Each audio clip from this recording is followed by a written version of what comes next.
So I've been playing this game because I switched to AMC Stubs, which I may make another video about. I'm not sure. I switched to AMC Stubs, so I still have 3 movie pass uses left because I'm an idiot who decides to cancel his movie pass the day after the renewal, not the day before.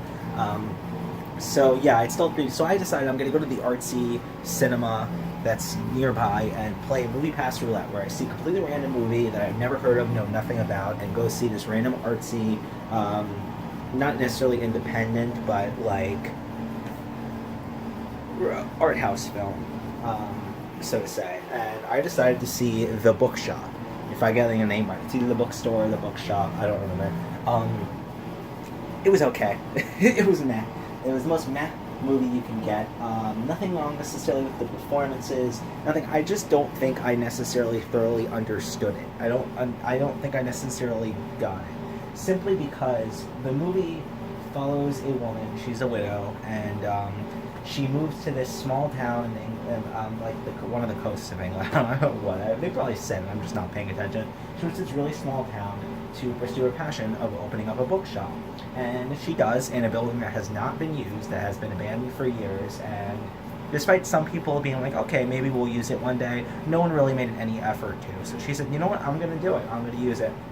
And she does. And it's just about this small town just ganging up against her to sort of oust her from the town.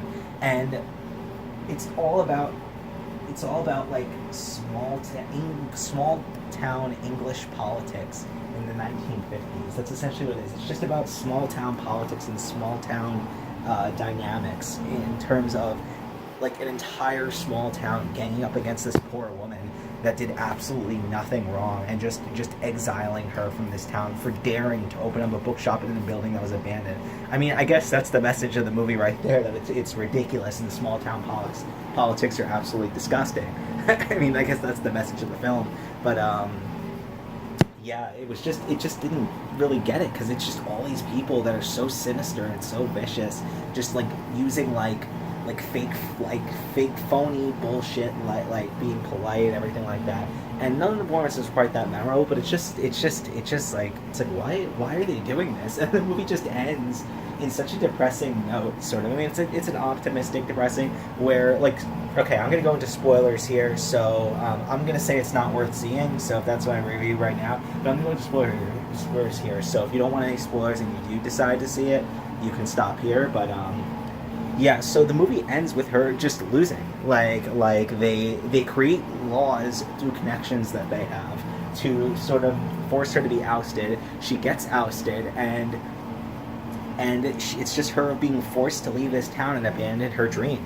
And but the optimism at the end is that it inspired this little girl that was in the town that was constantly helping out at the bookshop. It inspired her to carry on the legacy and create her own bookshop when she grew up. And that's a nice message, right? But they tried to do this subtle thing, which I'm not 100% sure, because this is based on a novel. So they tried to do this subtle thing where at the end, when they're showing the little girl's bookshop as she's an adult, they show copies of the novel that it's based on all across the bookshop. And I think they're trying to imply that this little girl is the author, and that this was a woman she actually knew. And I don't know if that's the case. I don't know if this is fictionalized, or if it's like, I'm guessing it's a fictionalized true story, if that makes sense, where it's like, it's loosely based on experiences the author actually experienced, but it's not quite clear. And it's made up to viewer interpretation, which is an interesting concept, and it's probably the best part of the movie, that interesting note. But none of the performances are quite that memorable. Bill Nye, is that how you pronounce his name? Bill Nye? I don't know. He's in Harry Potter, right? Yeah. He's in Harry Potter. He's in he's in a lot of he's in Shaun of the Dead, and yeah, he was great in this movie.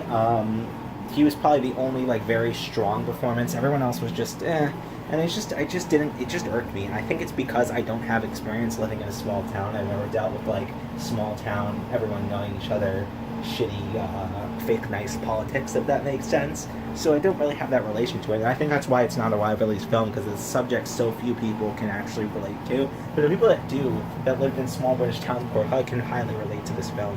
And so yeah, it's I'm leaving it up to you. If you want to see it, go see it, but I would not. It's a skip. It's a skip for me. So that's gonna be it.